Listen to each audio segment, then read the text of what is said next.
बिस्मिल्लाहिर्रहमानिर्रहीम। अस्सलाम वालेकुम। आपका दोस्त सलमान हैदर। दुआ है परवरदिगार से कि उसने आपको और आपके अहले खाना को अपनी हिफ्ज़ अमान में रखा हुआ। आगाज़ में मैं आपको बता दूं कि बैकडोर में बहुत सी गैर मामूली चीज़ें हो रही हैं और बड़ी ख़तरनाक चीज़ें हो रही हैं, कुछ एबनॉर्मल चीज़ें हैं और बहुत सी मुशावरतें ऐसी हो रही हैं जिसको शायद आपको मेन स्ट्रीम मीडिया उधर तक लेकर नहीं जाएगा, लेकिन मैंने आपको बताना है।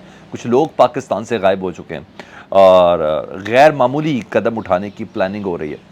और मैंने बोला इन कुछ लोग गए तो इन हालात में 3 अहम स्टेक होल्डर्स हैं जो इस वक्त उनका मैंने आपको जिक्र करना, जो इस वक्त नवाज़ शरीफ साहब की गोद में बैठे हुए हैं, यानी उनके ड्राइंग रूम में बैठे हुए हैं जब मैं आपसे बात कर रहा हूँ। पाकिस्तान में मौजूद नहीं है और मुशावरत इतनी अहम है कि ये मुशावरत पाकिस्तान में नहीं हो सकती और मुमकिन ही नहीं है। मैं बात करता हूँ सबसे पहले जी ख्वाजा आसिफ साहब की।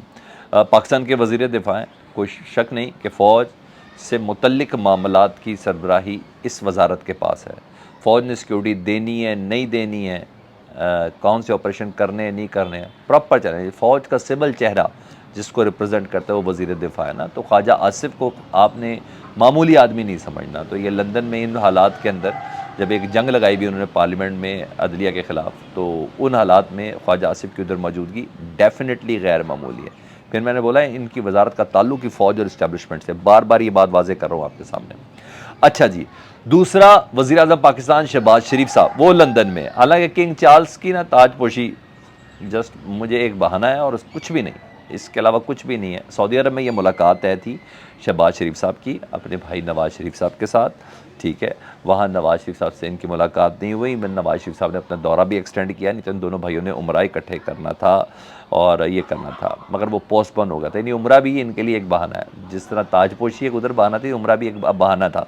अच्छा, और तीसरा मोहसिन नकवी साहब निगरान वज़ीर आला पंजाब, वो भी लंदन में है जी इस वक्त। और इमरान खान के खिलाफ अगर कोई कार्रवाई करनी है तो पंजाब में करनी है ना, पंजाब में निगरान हुकूमत ने करनी है।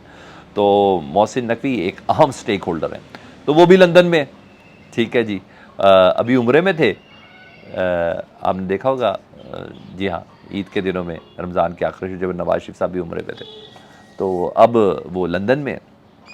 तो मतलब 4 लोग लंदन में प्लान बना रहे हैं, यानी लंदन प्लान वो मज़ीद अब एक नेक्स्ट स्टेप आगे जाना है। और जो ख़बरें आ रही हैं, जो ये अपने सहाफ़ी जो रहते ही बेचारे, वाकई जिसे कहते हैं दरबारी सहाफ़ी जिसे कहते हैं, जो रहती बेचारे उधर और काम ही कोई नहीं है ही नहीं काम ना लंदन में सिवाय उस जगह के एमन फील्ड के बाहर। तो उन सहाफ़ियों के ज़रिए जिस तरह टीटी दे रहे हैं, मैं लफ्ज़ टीटी इस्तेमाल करता हूँ, टीज़र देते हैं और टेस्टर देते हैं। टीज़र देते हैं इसलिए कि अगर हो गया तो ज़बरदस्त लड़की फंस गई, नहीं हुआ तो बाजी डर गई, वो वाला टीज़र। और टेस्टर इसलिए इसको कहलाते हैं क्योंकि अगर ये चीज़ें वाकई बहुत ज़्यादा कंफर्म है तो टेस्टर इसलिए कहते हैं चेक तो करें रिस्पॉन्स कैसा आता है एग्जीक्यूट करने से पहले, क्या पता रिस्पॉन्स ऐसा तगड़ा आ जाए कि एग्जीक्यूट ही ना करना पड़े। तो जी हाँ, वो सहाफ़ी जिस तरह की बातें कर रहे हैं, उनमें से हमारे एक हल्का अहबाब में अज़हर जावेद साहब जी, वो नून लीग की बीट भी करते हैं और वो जिस तरह की बातें कर रहे हैं ना, वो भी बड़ी हैरान कुन है। वो कह रहे हैं जी फाइनल मरहला शुरू हो चुका है, इमरान खान को गिरफ़्तार करने का फ़ैसला हो चुका है, काम शुरू हो चुका है। मतलब ये सारी चीज़ें जो रहते ही उधर एवन फील्ड के बाहर हैं, उनका मेरा ख्याल है खैमा नहीं लगा हुआ, सिर्फ कुछ साफ़ी ऐसे हैं, बाकी वो सारे काम उधर से बैठ के कर रहे होते हैं।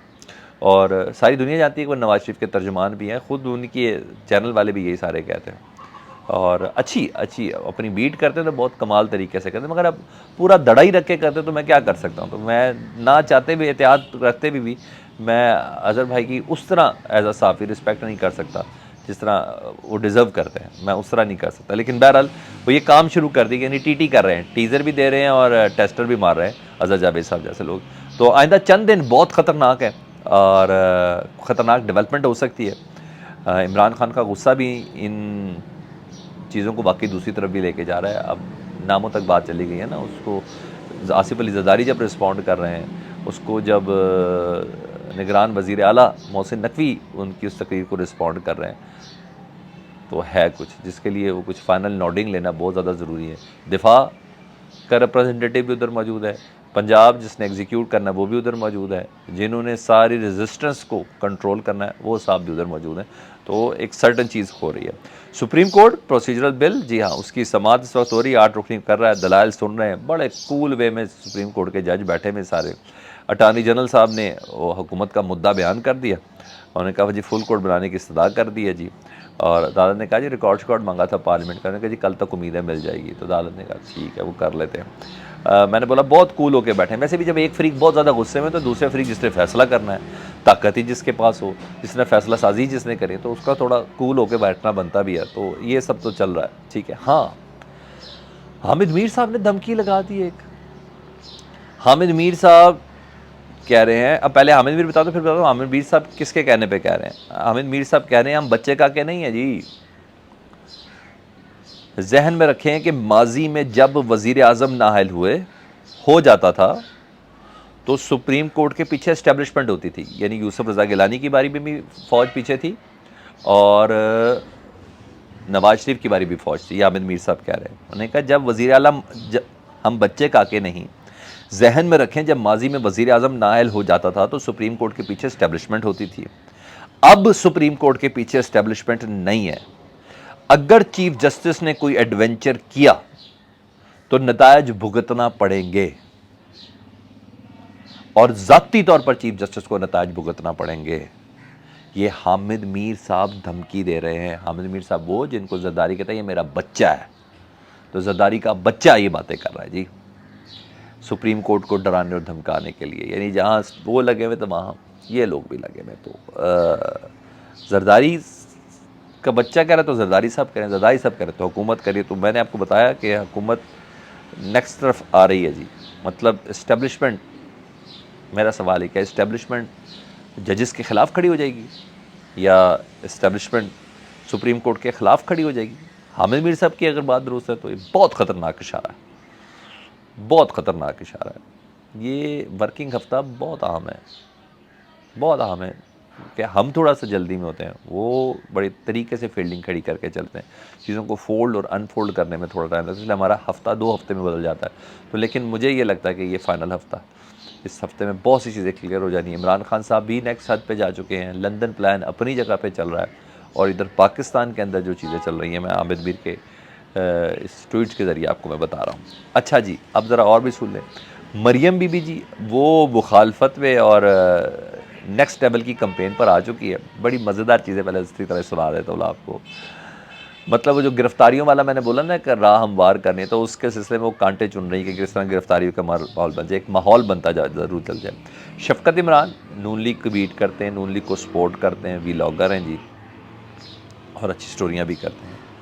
उनको पूरी स्टोरी मरियम नवाज़ ने खुद दी। अच्छा, फिर जब उनकी स्टोरी आई तो मरियम नवाज़ ने उसको रीट्वीट किया, यानी रीट्वीट करके उस खबर को इंडोर्स किया और प्राइम मिनिस्टर हाउस की वो खबर थी, तो इसका मतलब मरियम बीबी ने खुद दी है वो खबर। ठीक है जी, इंडोर्स किया।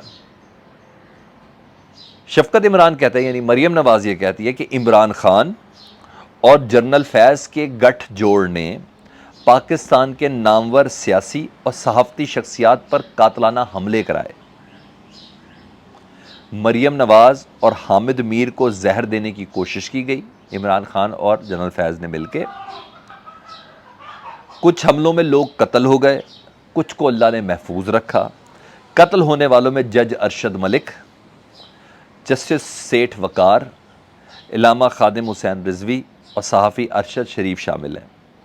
अच्छा जी, जो महफूज रहे उनमें हामिद मीर, मरियम नवाज़, अबसार आलम और असद तूर, ये तमाम हमलों में थे। और मज़े की बात, उन्होंने आखिरी जुमला बड़ा ज़बरदस्त बोला ना, इमरान शफकत या मैं कह रहा हूँ मरियम नवाज़ साहबा ने, उन्हें कहा इंटेलिजेंस की रिपोर्ट कि ये तमाम ना, इन तमाम हमलों की जो रिपोर्ट्स है ना, वो इंटेलिजेंस की जो है वो प्राइम मिनिस्टर हाउस की टेबल पर पहुँचा दी गई। असल पैगाम ये है जी कि पहुँचा दी गई है और यही वो बताना है। मुझे ख्याल है मुझे हंसना चाहिए उनकी इस गुफ्तगू पे, लेकिन मैं नहीं हंसता। चले थोड़ा सा आपके लिए हंस जाता हूँ। अच्छा, मुझे ये बताए, क्या जब अव्वल तो ये हुआ नहीं, अगर हुआ होगा तो क्या कोई ऐसा होगा कि जो अपने सबूत भी छोड़ के जाए, मरियम बीबी को बता दे सबूत? अच्छा, वेरी गुड। दूसरा, एजेंसियों ने रिपोर्ट पहुँचाई, तो एजेंसी के साबिक सरबराह से मुतल्लिक बात कर रही है ना, तो एजेंसियाँ अपने साबिक सरबराह जनरल फैज़ से, बिल्कुल साबिक थे ना, जनरल फैज़ से मुतल्लिक ख़बरें दे देंगे, रिपोर्ट जमा करा देंगे। ओके, अच्छा, अगर इनकी बातें हैं, इनके पास सबूत है, तो भाई चकवाल बैठे हैं जनरल फैज़, कर लो गिरफ्तार, कर लो ला गिरफ्तार। वो इनसे नहीं हो सकता, सबूत ही कोई नहीं है।